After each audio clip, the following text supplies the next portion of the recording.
right. So welcome back everybody to our latest episode of The Nest. That is the New England Sports Talk. And before we discuss the absolutely thrilling games last weekend and the upcoming AFC and NFC Championship games tomorrow, we had some breaking news that just came out because Thomas Edward Patrick Brady Jr., better known as Tom Brady, has announced that he is retiring from the NFL. And I mean, what a legacy he had, right? 7 Super Bowls, 5 Super Bowl MVPs, 3 MVPs, pretty much leading the league in every known stat, like every valuable statistic. So, I mean, the GOAT. And yeah, we'll talk about that first, and then we'll go in and dive into the AFC and NFC matchups. And we have a packed panel today because we have 7 people on the show: Ujan Talukta, Rohan Venkatesh, Raghuram Reddy, Ravi Bajpai, Jeff Talon, and Anirban Chakraborty. How's everyone doing? Yeah, it's doing great over here. I mean, normally, this would be a big day anyways, right before the AFC and NFC championships. But I mean, I can't help but think about the timing. I mean, just dropping this bombshell like this, like at this moment. Of course, there's a lot of speculation, but I'm still wrapping my head around it. So, there's no shortage of stuff to talk about. So, I mean, good to be here. Good to be here with everyone else, and I'm happy we got a big panel over here. It's always good to be here back. Yeah, at the this Nest. is a record panel, and it's fitting, right? Because there is record-breaking news now about Brady finally retiring. We thought he'd just keep playing on and on, right? Like never retiring. 44, not 45. Well, whatever. I mean, a year short of where he wanted to play up until, but whatever. It's legendary career nonetheless. I mean, we can always say he retired when he was only 44. That's a different take and a different way of putting it. But I mean, great player. I mean, greatest of all time. When they say GOAT, they really mean GOAT. I mean, and in all ways and shapes of the word. So I mean, have a happy retirement, Tom. It's been great. Thanks for the 20 years you spent in New England and the 6 championships you gave us. And you put another one in your cap in Tampa Bay. So enjoy your retirement. You've earned it. And we'll see what you're up to next. I don't know whether it's as an analyst or with their TB12 thing or whatever you got going afterwards. So Brady should start his own like Manning cast, like the Brady cast, where it's just him, just as a savage. He's like, you guys need 2 people. I'm just going to do it on my own. The Brady bunch. Yeah, his name will forever be etched into Boston sports history. I mean, he's up there. He's up there with David Ortiz, with Paul Pierce, and he's going to be up there with other Boston greats. I mean, contemporary-ish greats like Patrice Bergeron on the Bruins, or KG for the Celtics. I mean, really, if you think about it, this is transcends football, right? I mean, this is about Boston sports in general, and he was such a mainstay. He was pretty much a household name, not just in New England but across the country. And I mean, all my memories of watching football were with Tom Brady in the league. And up until a year ago, I mean, it was with the Patriots. I mean, my first memory of watching football was Super Bowl 36 when he stepped in. He gave the Patriots that very first Super Bowl victory. This is when, I mean, Drew Bledsoe was on his way out from the team, and those are my formative years. And I mean, had it not been for seeing Brady in those years, I mean, my development as a football fan would have been totally different. I mean, not many teams get to see what we saw as Patriots fans for those 2 decades, where he would just come into every game and make everything look easy. I mean, that doesn't mean that he won all the time. Nobody can. I mean, everybody has flaws, but just come in there and then just nonchalantly throw 10, 15-yard passes as if it's nothing. That's not really a thing. That's normal in the NFL, and he normalized it for us as Patriots fans. So I mean, we were really, really spoiled as fans, and we're probably not going to see anything like that again for a very, very long time. Not to say it's not going to happen again, because each generation of players gets better and better, and we got new coming players right now. So 15 or 20 years from now, we'll have to see where things are with the guys who are up and coming right now. But I mean, all of his contributions to New England, all of his contributions to the Patriots, all of his contributions to the game of football and to the NFL are up there, and it's going to be hard to match any of that. And I'm just curious what your thoughts are on TB12 and his looming departure from the league. I'm just curious how you guys feel about it. I mean, for me, I'll just start because, growing up in Boston and the Patriots were just sort of a fixture, right? Like they were just so good every year. And clearly, he caused us to just take some things for granted, like winning the division, getting to the AFC Championship game. It felt like so easy because Brady was that good. Like I didn't realize how hard it is until he left, to be honest. And last year onwards, when we saw like it's not just easy to just win 10, 12 games every year and get to the AFC Championship game. He really did normalize it. But like for me, so to be honest, like I was sort of like for the first three Super Bowls, I wasn't really like a big into football back then. Like I wasn't really as into sports because I was just kind of young, and I sort of got into it because my classmates in school. I was in third grade when they beat the Panthers in 2003. And the first Super Bowl, I don't even have any memory of it. I don't even count that because I didn't watch the team. I didn't really care about the Patriots back then. I was 7 years old, I was 7 years old at the time. And for me, it was just sort of like, like every year he just sort of came out and would keep like sort of the consistency was there. And like one thing is just sort of like, even if he lost a game, right? Like he lost three Super Bowls, it was how he kind of came back after those Super Bowls and came back even more motivated and driven, right? Like after 07, when he loses to the Giants, the perfect season, next year tears his ACL, right? And you would think at that point, that's like a kind of a career ender.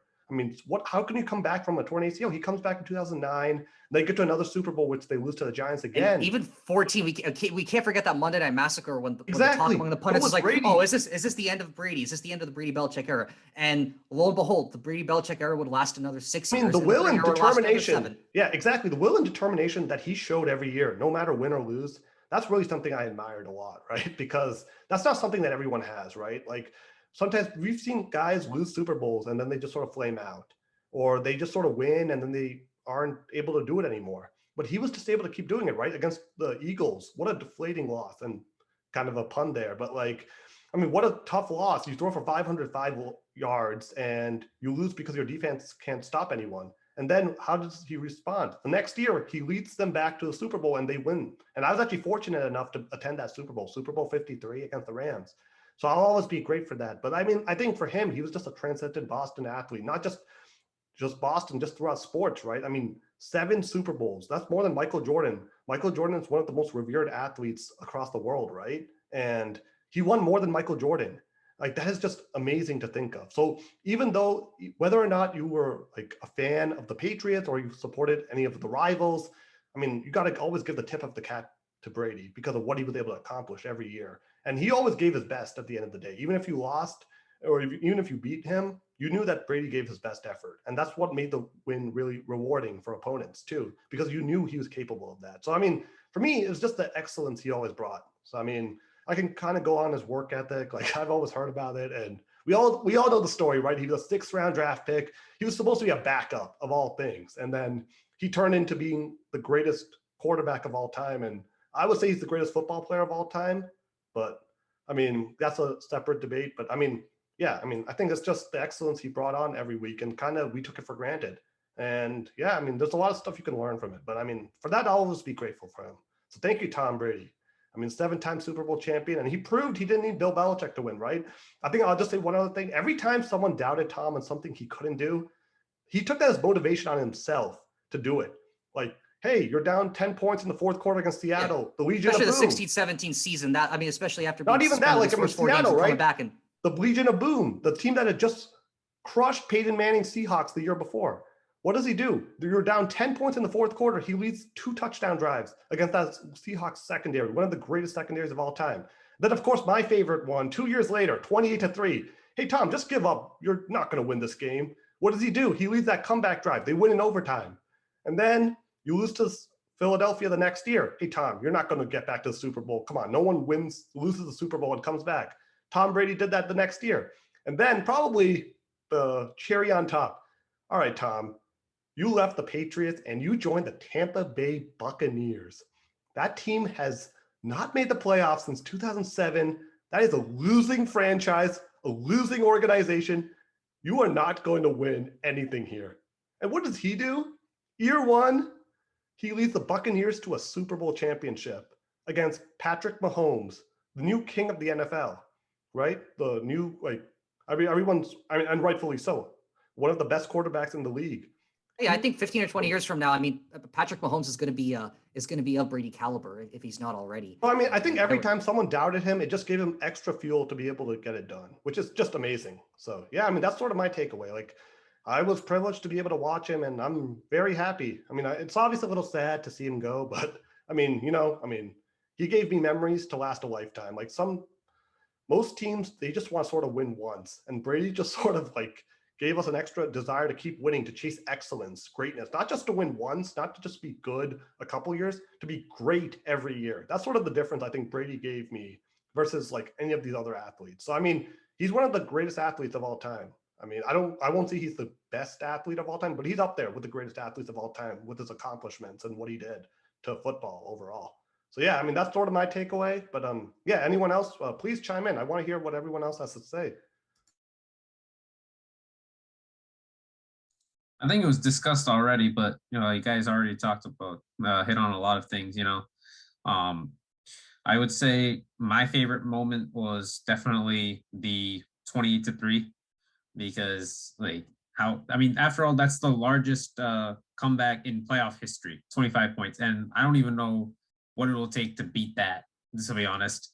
And it's not like it was like an easy 25 points. It wasn't even like you're down 25 points at halftime. It's like beating the like midway through the third quarter and you're down 25 points, and to be able to do that in 18 minutes or whatever it was, to force overtime and win the game in overtime, unbelievable. And and even after that, going to Kansas City in the AFC Championship game, like a then I guess you'd call it a then up and coming Patrick Mahomes. Like, he had. I wouldn't even call it up and coming. He was the MVP that season too, so he was already there. But but he was still like young, kind of like the old, like we thought, oh, maybe it's like the changing of the guard in the AFC. I mean, yes, Kansas City was the 1 seed, New England was the 2, and what do you know, like gets out to a 14-0 lead, and they get pegged back to force overtime, and what do you know, first drive of overtime, Brady says, "Let's go to the Super Bowl." We are off to the Super Bowl, and what do you know? As you said, Omarta, you were there for Super Bowl 53. Pats to win their 6th ring.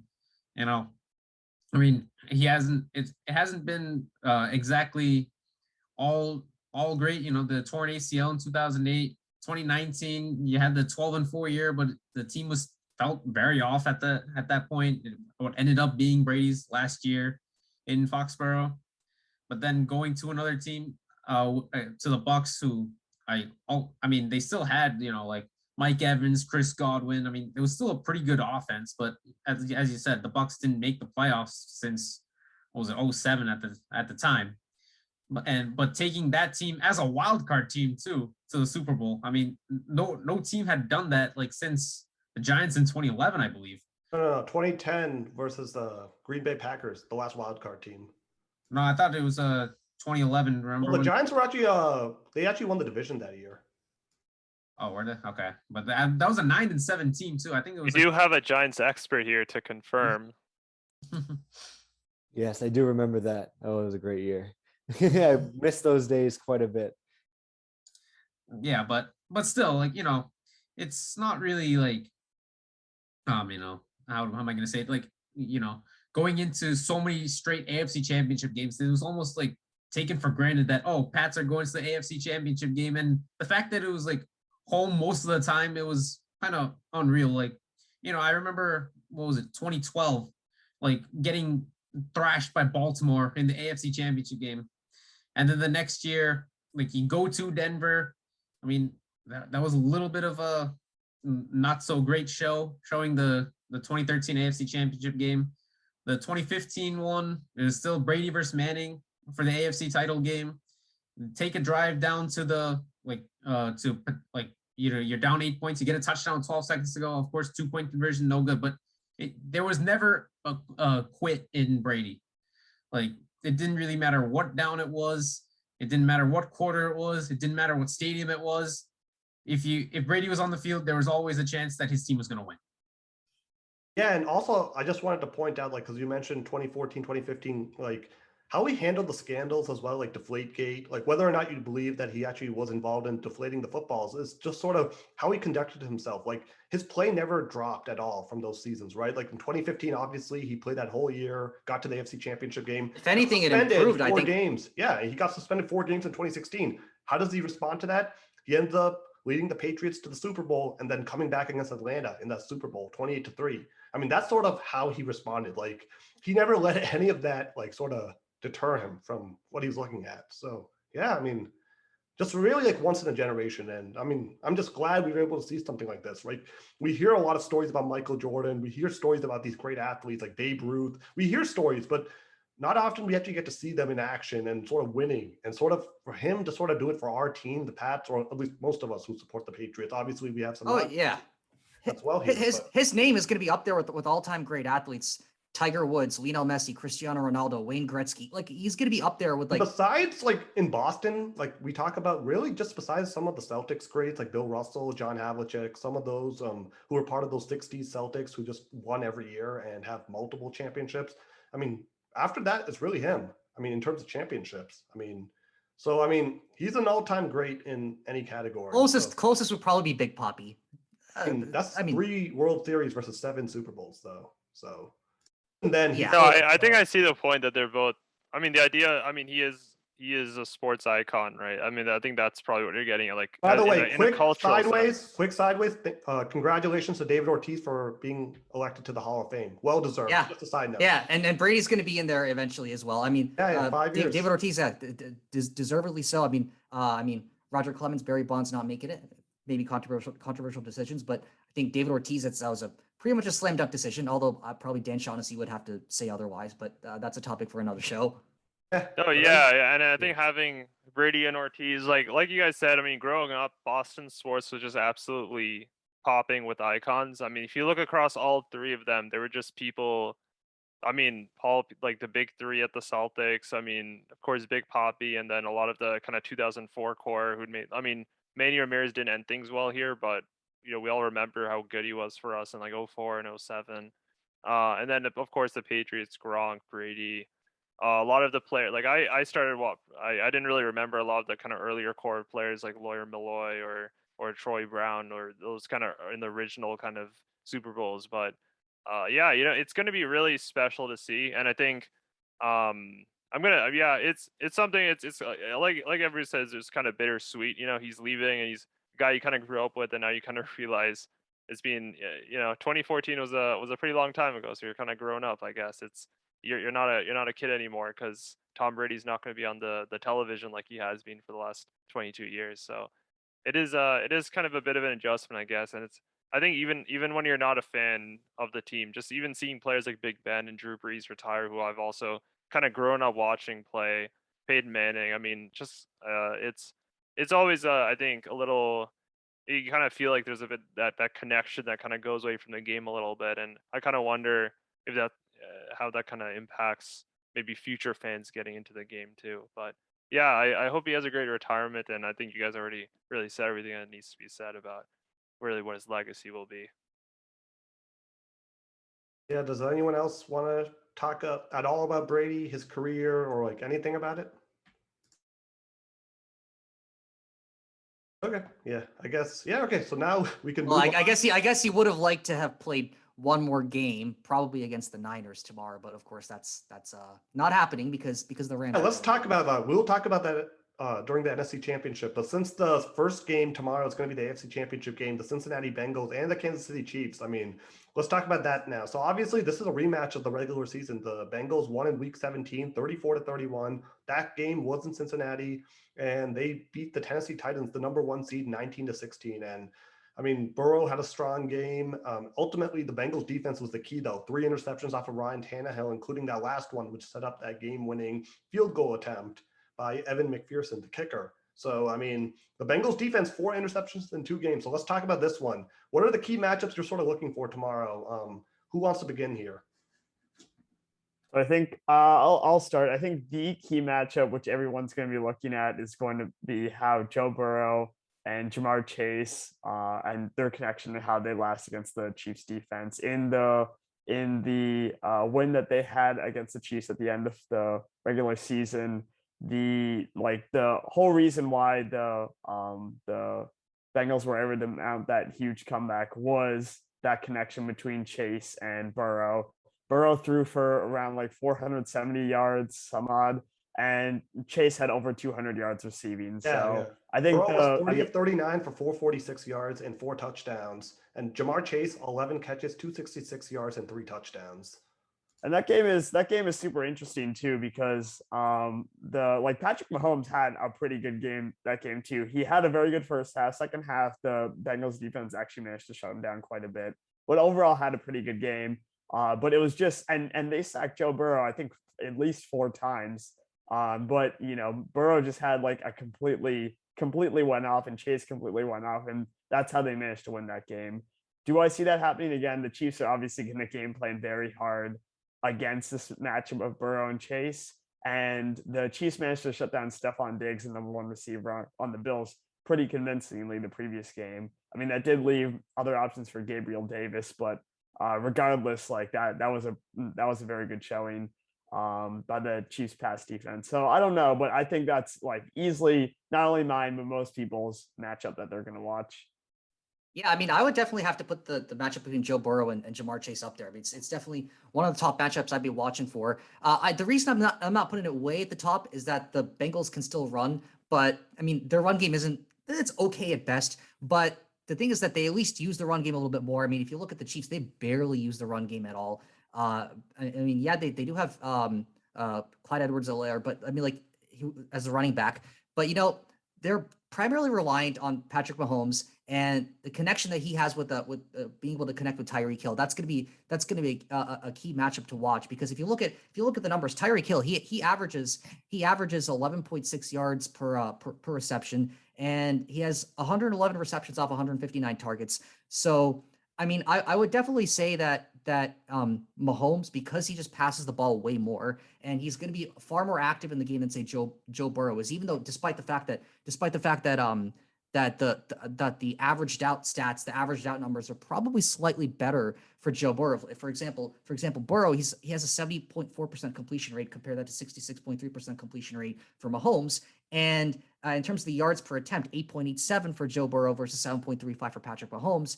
And yards per completion, 12.6 for Joe Burrow and 11.09 for Patrick Mahomes. So on a per attempt basis, Joe Burrow, I guess he does slightly better, but the thing is that the sheer volume of passes and the sheer volume of passing attempts, sheer number of passing attempts that the Chiefs makes that matchup between that pairing between Tyreek Hill and Patrick Mahomes that much more important to watch. I mean, not to disagree with what Ravi was saying with the focusing on the Joe Burrow and Jamar Chase pairing, but I would definitely put that up there. But the number one thing to watch for, I think, would be this one.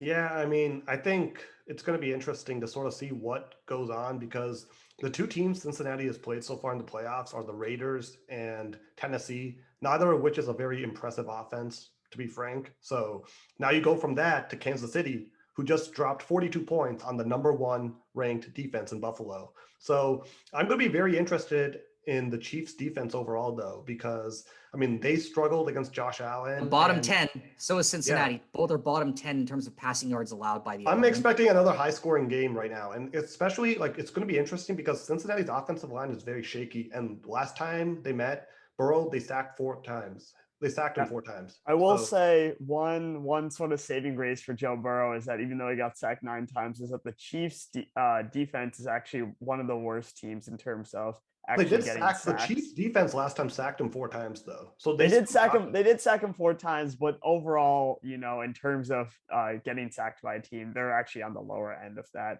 And I mean, you saw the Titans sack him 9 times. It's just ridiculous. I can't even believe that. How many games has a quarterback won when they got sacked 9 times? Yeah, I mean, yeah, it's going to be interesting to see sort of what happens, because Buffalo and Cincinnati both have high octane offenses, both have very talented offenses overall. And Buffalo had a better defense than Cincinnati. And last time the Chiefs scored 31 against the Cincinnati defense. So it'll be interesting to sort of see what goes on from there. Like, It's got to be a slugfest out there because I mean both teams in the bottom third of the league in terms of passing yards allowed by the opponent. But in addition to that, both teams are also bottom third of the league in terms of third down conversions allowed by the opponent. So and you have this potent offense with the Chiefs and a pretty decent offense with the Bengals. I see no reason that it won't be just an absolute slugfest out there. Yeah, so I'm just going to outline some keys for Cincinnati because I already think Kansas City, we already know what the keys are. Just on offense, get the ball to Tyreek Hill and Travis Kelce and Mecole Hardman. We already know that, right? Like, it's kind of obvious. Like, just keep those three involved. And as long as the offensive line holds up for Mahomes, which it should, then I don't think Kansas City should have any problem moving up and down the field. For Cincinnati, the key is going to be you got to stay aggressive because what's going to happen is Chiefs will likely try to zone in on Jamar Chase, but you still have T. Higgins. You still got Tyler Boyd. You still got Joe Mixon, who's been a pretty good receiver too. So you have three other options. Establish a run game and be aggressive this game. 4th and short, go for it. Don't settle for the field goal because you will not get away with that against this Kansas City team. They are that good. And on defense, it's just going to be like, yeah, I mean, you just have to be wary and accept that you're going to have a tough day on defense. I know it's not really the best way of going about it, but what happened last year in the Super Bowl against Tampa Bay is a one-off. I don't think that Patrick Mahomes is going to be held out of the end zone anytime soon again. So that's going to be my key for Cincinnati. Be aggressive and just know that it's going to be a slugfest entirely. That's sort of my keys for this game. So yeah, I mean, yeah, I think just to add on to that, we talked a bit about sacks and Joe Burrow, but I think it's important to appreciate really how much he's able to do even though he gets sacked. I mean, the game against the Ravens where he put up 500 plus yards, he got sacked like 3 times. He got sacked 4 times against the Chiefs, and yet he had a plus 100 passer rating. And that's really what matters, right? To me, I mean, yeah, if he gets sacked, obviously you want to avoid that. But at this point, I mean, the Bengals O-line is what it is. He's gotten sacked, like we talked about, like one of the most in the NFL. So, well, probably at this point, he's been sacked the most of anyone this season. So we already know that. But the point to me that's really impressive is that it doesn't really stop him. You know, the stat, like he got sacked 9 times against Tennessee, and he still threw 348 yards. He got sacked 4 times against Kansas, threw 400 yards. Got sacked 5 times against the 49ers, through 300 plus yards. I mean, if you're moving the ball downfield, you're able to have those explosive plays that he always has, that I'm not really too worried about how he does. And another thing is we know that he's going to be picking on them with Jamar Chase. I mean, we know he's going to do that, but really I don't know how much that really helps the Chiefs because I mean, Jamar Chase got 260 plus yards against him last time. It's not like at that point he was already established as like the rookie of the year pretty much. So it's not like he just kind of came out of the woodwork for that. So I think, I think this game actually does have a lot more of a potential even tilt than people are also recognizing. And another thing to keep in mind is that, I mean, we all know that the Chiefs-Bills game went to overtime. It was one of the most high-octane offensive performances like collapsed into one game that I'm probably since like the Brady Mahomes AFC Championship in 2019, really. So you kind of have to think about that. You have to think about how tired they're going to be too after really this really emotional heavy game, like getting orchestrating that winning drive in 13 seconds, kind of marching down the field to get the last touchdown from Travis Kelce. I mean, these are really, I mean, every time you go to overtime, you're kind of opening yourself up for that, right? I mean, could you tell me that like the Raiders going to overtime didn't perhaps make them a little more exhausted against the Bengals? I don't know. So that being said, I think this is going to be an offensive shootout, and I think Joe Burrow is going to come into play tomorrow, and I think he's going to have an excellent job passing because all said and done, he gets sacked, but he gets the yards. One thing that I'd like to add to a Nearbound's analysis is totally agree. I think we're all in agreement that this is going to be probably a very aggressive, exciting offensive game. All of us have said something to the same effect. But one of the key X factors that I would watch on the Bengals side is that part of the reasons why they were able to mount that comeback against the Chiefs at the end of the season is that their defense in the second half had a really great performance. They held Mahomes to just 50 yards in the second half and just completely shut down their offense. They weren't like overall they still had like an okay to mediocre performance because their first half was not that great. But they are able to get stops against Mahomes. They showed that in the clutch when they really need to, they were able to get stops. And if we see the same performance that they had in the second half, for even just like half or a large fraction of this game, I think that the Bengals are totally in it. Okay. Does anyone else have any insight for this matchup tomorrow? Right. Time to play predictions. So yeah, all of us will make predictions though. So okay, let's start with okay, I'll go first. So I'm gonna have some fun again. Just for full disclaimer, last week I had Bills beating the Chiefs in overtime 43-37. Just for reference. So I was wrong about the matchup, but I got almost everything else completely right, just for reference. So that said, I'm seeing another overtime matchup tomorrow. I'm going Chiefs 39, Bengals 36 in overtime. It's going to be basically Cincinnati. It will be 33-33 in overtime. Since he gets the field goal, Mahomes throws a game-winning touchdown pass to Nicole Hardman and sending Kansas City back to the Super Bowl in Los Angeles this year. So that's my prediction. Kansas City wins the AFC this year. So looks like you're going over then, because if you look at the over under, it's 54.5, and if you take a look at the spread, at least the betting line, the spread is a KC -7, so Kansas City's favored to win by 7. Money line wise, it's Kansas City -320, plus 255 for Cincinnati. So the betting markets are strongly favoring Kansas City, and it's also predicting a high scoring game. You think it's going to be even more high scoring? I'm going to go with I don't think it's going to be as high scoring as 54, but I'm still going with the 28-26 scoreline over here. I think Joe Burrow's going to have a great game, but so is Patrick Mahomes, and headed into Arrowhead Stadium, it's going to be a potent offense to stop. So wait, 28-26? 28-26, and I got the Chiefs winning it. Okay. Yeah, so yeah, I'm still going with the favorite on this one, but I think it's going to be a lot closer than what the betting markets are predicting. All right, Anirban, let's hear it. Yeah, I'll make it short and sweet. I think the Bengals are gonna take this one. I was right in 3 out of the 4 last week, which included the Niners and the Bengals. Actually, this is Bengals team. I mean, I think we're all conveniently forgetting that they were considered pretty big underdogs against the Tennessee Titans, or at least like moderately underdogs against the Tennessee Titans. So I'm gonna say Bengals are gonna win. Joe Burrow is gonna have like a 400+ yard game. Jamar Chase is gonna have 2 touchdowns and over 120 receiving yards. Bengals win 31-25. Interesting. All right, Robbie. Yeah, I'm gonna go very close game. Very very high scoring game. But I'm gonna go with 38-35 Chiefs this time. So again, very high scoring, very similar score to their previous matchup in the regular season, but this time the Chiefs take it by field goal. All right. Yeah, Jeff, go ahead. I'm not so convinced about this Joe Burrow Cincinnati Bengals team. I think it's going to be high scoring, but I'm going with a 35-21 score because I just don't think that in the time, this Joe Burrow doesn't have enough experience. I don't think to. I mean, he's made it pretty far, but they barely squeaked it out over the Titans with a busted Derrick Henry trying to run with some plates in his feet. So I'm not so convinced. I think it's going to be an easy win for the Chiefs on this one. Okay. Yeah, Ujan.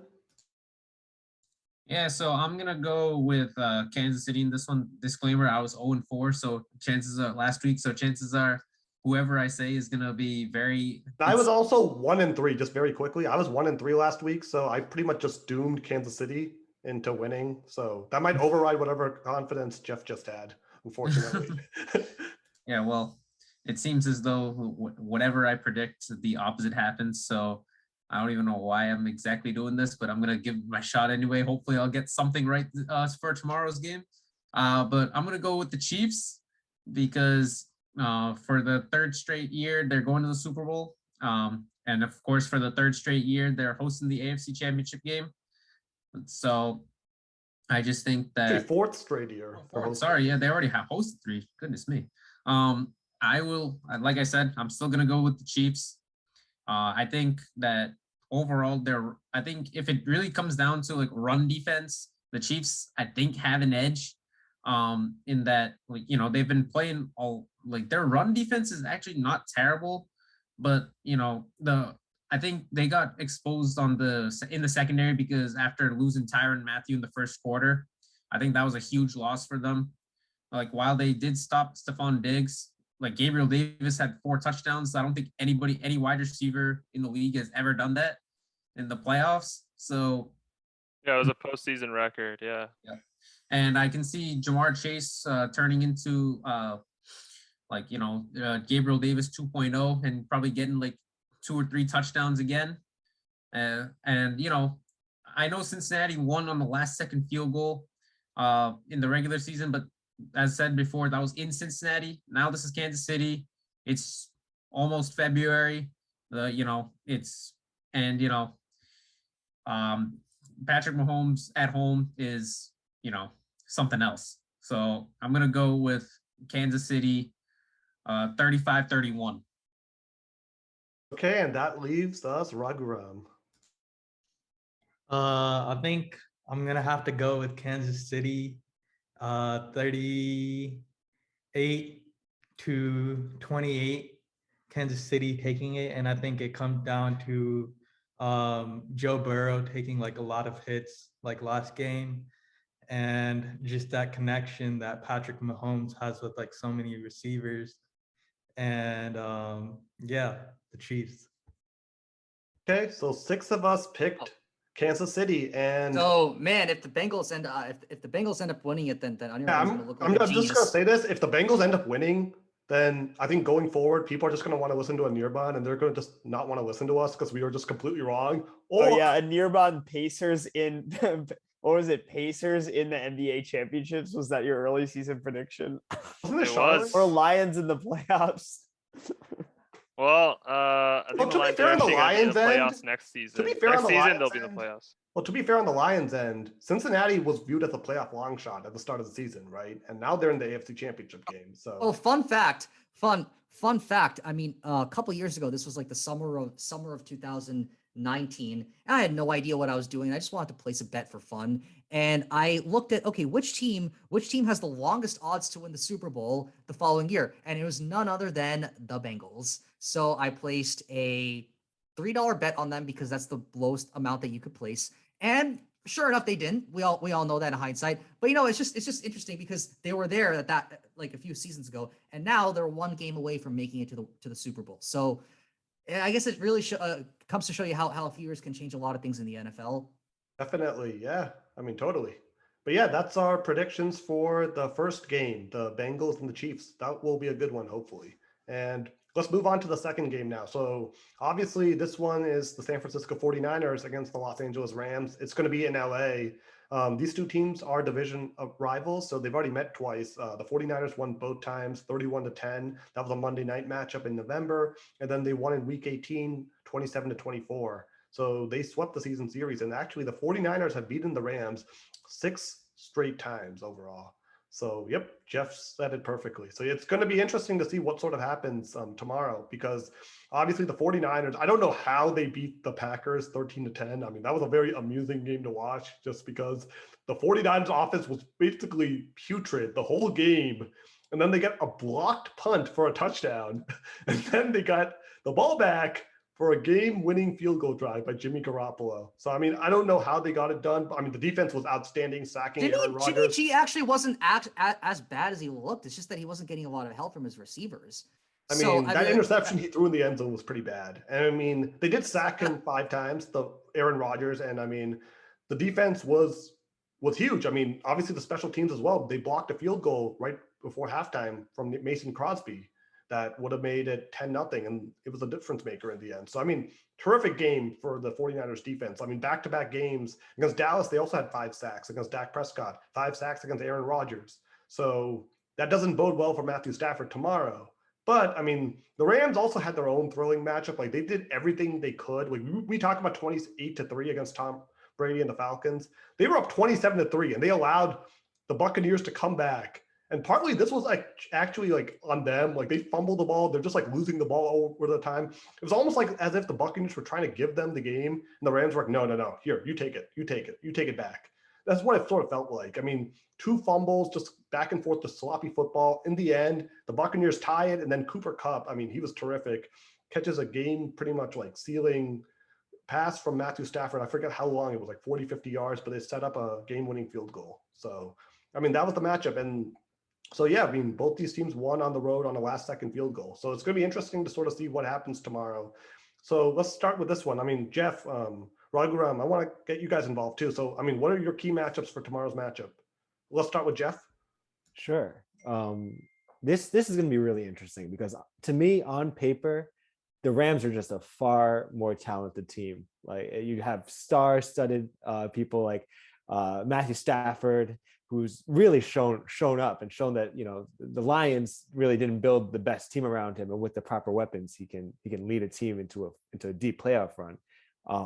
But Cooper Kupp, you know, won the Triple Crown this year, receiving yards, catches, and touchdowns.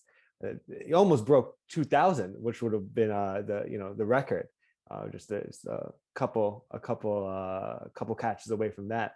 But the offense just has so many weapons. Tyler Higbee, you know, they got a great running game.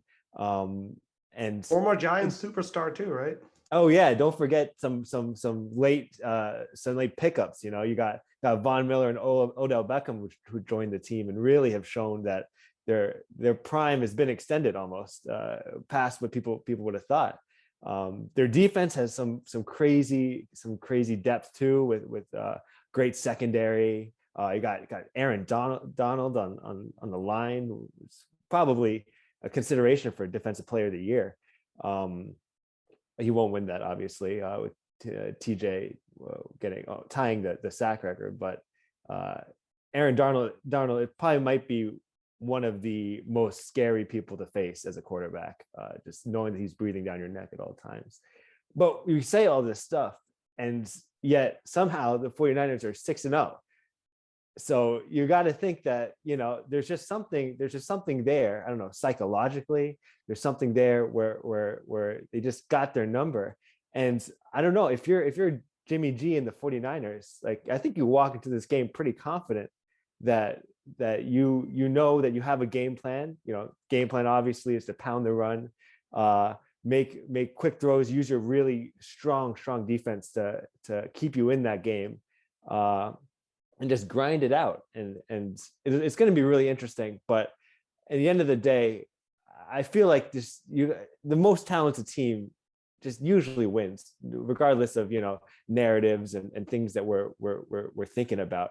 And I just look at this roster, this Rams roster, and it's just tough to see how they get shut down this game. I think going off of Jeff.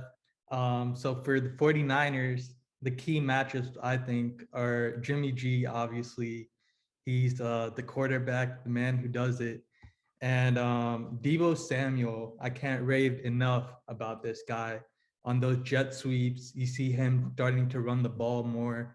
Kyle Shanahan having more confidence in him, and him also being able to catch really well and make key plays. I think along with Deebo Samuel, Eli Mitchell, and that run game is going to be so important. And I think Trent Mitchell, his injury status is going to be important because he's so crucial to that run game and allowing them to get key blocks. Are you talking about Trent Williams? Trent Williams, my bad. Yeah. So Trent Williams. He's important for those key blocks. And then I think on defense, I can't rave enough about Nick Bosa. I'm a big Ohio State fan, so I've been watching him from way back in the day. He had 15.5 sacks this season. Great guy. And if he's able to put pressure on Matthew Stafford, I think that's a really big turning point for San Francisco 49ers. And I think on 3rd and 10, when you have those, when you're put in that position, you're gonna go to George Kittle, the tight end, just through the middle, kind of like you saw with Patrick Mahomes and Kelsey on that last play. And I think if the 49ers are 6-0, they got it like down. They know what they're doing. They're familiar with this matchup. And yeah, so I think we can go on to predictions, or if anyone else wants to jump in. Yeah, I mean, the Rams are going to be a pretty potent offense to deal with. Matthew Stafford, I mean, obviously he's just having a great year. He's a great quarterback. I mean, as Jeff mentioned, the 49ers do seem to kind of have his number, though. I mean, he threw 2 picks and he got sacked twice in that last matchup against the Niners. And I don't expect the Rams to really do a lot of rushing. I mean, they got 99 rushing yards per game, which ranks 25th in the NFL. So they're close to the bottom. So don't expect them to run very much. So they're going to be heavily reliant on Matthew Stafford. And if the Niners are not as good of a team on paper, but if they can get to Matthew Stafford as they have in the past, then that means that the Rams don't really have much left at that point. Yeah, unless the running game comes alive, unlikely if you ask me. So yeah, I mean, even though the betting markets are favoring the Rams, I gotta go with the Niners on this one. So wait, we're not at predictions yet. Oh, we're not a prediction. Well, okay. I mean, I guess we're not. Well, not yet formally. Yeah, I just wanted to make sure people gave their insights before we went into the prediction. Well, yeah. I mean, I gave my prediction. I gave my God. prediction because Ruggeron mentioned if anyone had predictions, so I mentioned mine. Oh, yeah. I mean, sorry if I was early to that, but a little bit of a false start there. 5-yard penalty. Yeah.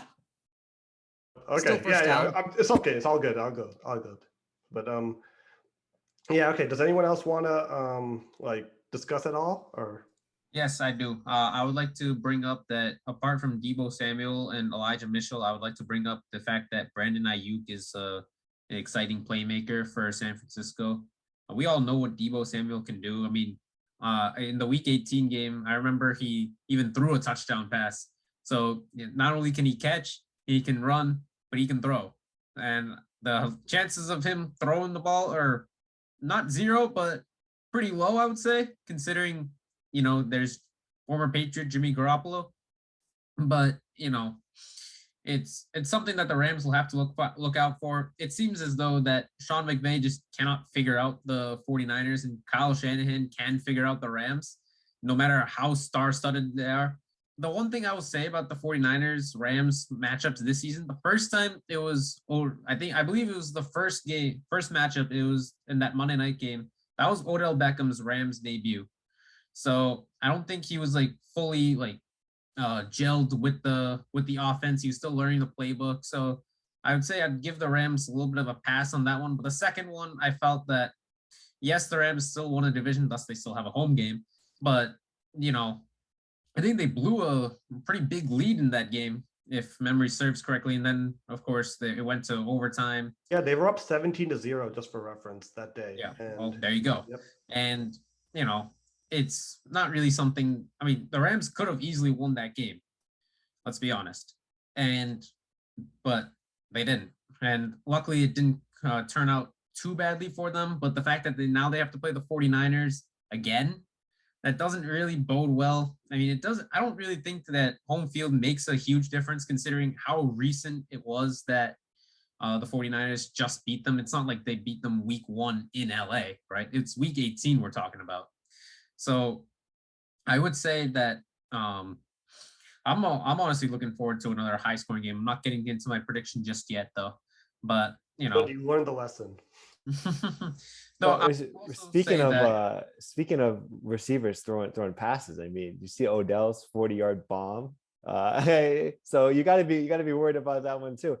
You make a good point that I feel like Odell started off like in a very limited role, but recently he's been kind of carving out a bigger and bigger role and being more and more involved. So it'll be interesting to see if he has one of those breakout games where he really becomes a focal point alongside of Cooper Kupp. Yeah, I mean, I think it's only natural, right? Because like Odell, like joining mid-season, like you don't have the training camp, like he had to learn on the fly. So I mean, it took some time, but I mean, he's great. So I mean, he figured it out, right? It just takes these guys some time, right, to adjust. I would also like to say that I think this is gonna come down to who has like the big like more depth in their like wide receiver core. I mentioned Brandon Ayuk for San Francisco, but for the Rams, there's Tyler Higbee as a tight end. You got Van Jefferson. We talked about Cooper Kupp being the Triple Crown winner, Odell, of course. But I think going with the Rams, I think they almost lost that game, and it was really down to their own issues. Throwing an interception in the end zone, not being ready for a snap. That one was I was just shaking my head on that one. And then Cam Akers fumble late in the game with 2 minutes to go, or just over 2 minutes to go. It's the fact that it went from 27-3 to 27-27 in almost an entire half was quite mind-boggling, to be honest. I mean, it kind of reminded me of the Bills Bucks game from earlier in the season. It was 24-3, and then it went to overtime, right? I mean, it wasn't exactly that, but it just shows that anything can happen in this league. But to maintain the composure, to be able to, at the end of when all the chips are in the center. I mean, Matthew Stafford has 42 game-winning drives over his career. Like, he's kind of made for those moments where you have nothing left but just this moment, and it doesn't matter what happened before, it doesn't matter what's going to happen tomorrow. You have to sort of just collect yourself and find a way to win. And I think Matthew Stafford's proved that he has the ability to do that, no matter how rattled the rest of the team might be. Definitely. All right. Does anyone else want to share any insight at all before we get to the predictions? All right. I'll let Raghuram start this one first because he was precluding to it. So yeah, go ahead. What's your prediction for tomorrow? I think the Rams are going to take this one. I think Matthew Stafford, I recently watched a clip of him with the injured shoulder throwing this touchdown pass. It's insane to watch. And I think the 49ers not having Trent put them at a disadvantage. And so I'm going to go with a prediction of 28-24 Rams on top. You have Chiefs-Rams Super Bowl. Okay. Yep. All right. Let's go with Jeff next. Sure. I think this game's going to be close. I think it's going to be very close. And I think that it's really going to be, is Matthew Stafford truly ready for clutch time? Because we know that Jimmy G has made it. He understands the stakes. But this is the first time I think Matthew Stafford has got a chance to even sniff a Super Bowl. And it's, we'll see. But I think it's going to be a close one. I'm going to go 24-21, and I have OBJ for 80 yards, 8 receptions. Okay, so another Chiefs-Rams Super Bowl. Okay. Robbie, let's hear you. Did you say another Chiefs-Rams? Yeah, Super Jeff Bowl? and Raghuram both have. I see. I thought you meant, because I was like, Chiefs 49ers would be the other one. Yeah, so my prediction, I'm gonna say I think that the Rams I agree with like most of your assessments in that the Rams are the better team. And I think they will clutch out in this, even though I do want the 49ers to win. And I'm gonna say 27-20 Rams. Okay, Rohan. Yeah, I think I mean, like everyone, I think this could be close as well. And I think it's going to be a relatively low scoring. I think Jimmy G kind of struggles, but he's able to get just enough. And I have a strange feeling that the Niners are going to be able to harass Matthew Stafford. So I'm going to go 24-21 with the Niners winning it. All right, so Chiefs 49ers then, right? That's what I got. And so that's actually going under. The over under on this one is 45.5. So a 24-21 prediction puts me at 40. Oh, it puts me at 45. So just under the over under. And the Rams are favored by 3.5 points for whatever that's worth.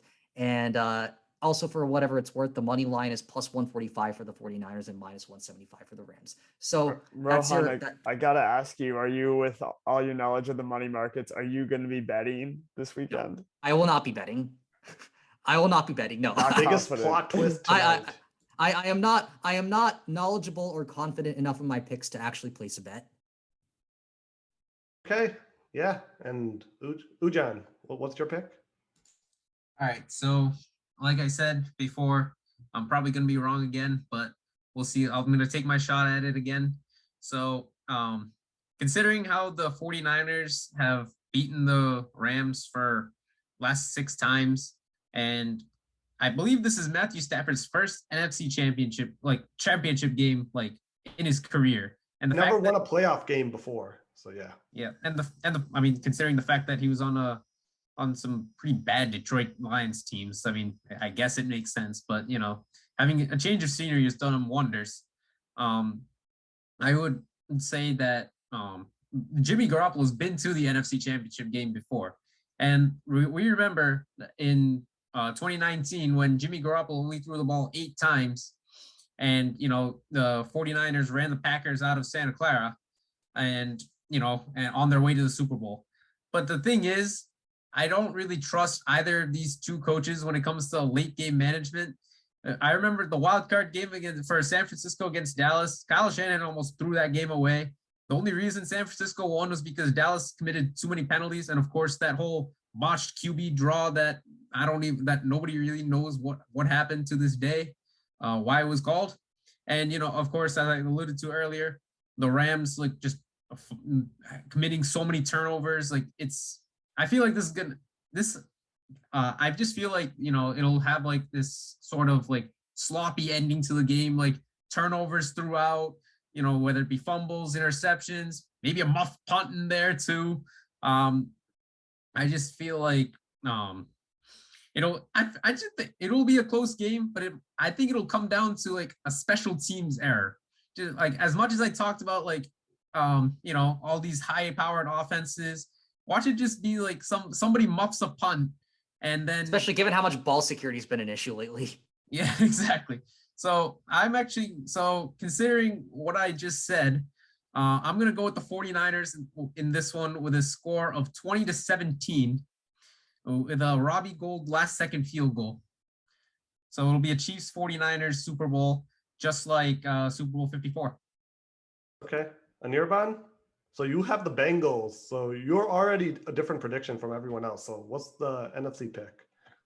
Yeah, I'm not really brave enough to be going for San Francisco in this matchup, unfortunately. I think I do agree. I think it will be a closer game. I mean, both these teams made it to the NFC all said and done, but I just can't get past the fact that 10 of the Niners points against Packers came from special teams play.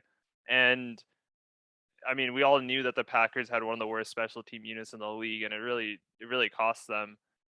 Not the only thing, of course, but it definitely was a big part of it. So I think that's going to be something. But also, I agree with Ujan about kind of ball possession. I mean, the Rams had 4 fumbles against the Buccaneers, and especially late in the game, it almost seemed like kind of under the pressure of the moment. Thinking that Brady was about to pull off an upset, that even maybe made them more harried, more nervous. So I kind of wonder if the Niners going to use that to their advantage. I mean, I think honestly it's going to be a type of game where I think the Niners will keep it within a score for 14-16 until the very end, and then I think the Rams will kind of settle it with a field goal. So I'm going to go 17-6. I think Stafford's going to do enough, but I think they're probably going to get I agree with Jeff that Odell's going to have a big game too. So I'm going to go 17-6 Rams. Okay, and for me, I'm going to have some fun again because these are fun to do. I'm going to go another OT game. Rams 23, 49ers 20.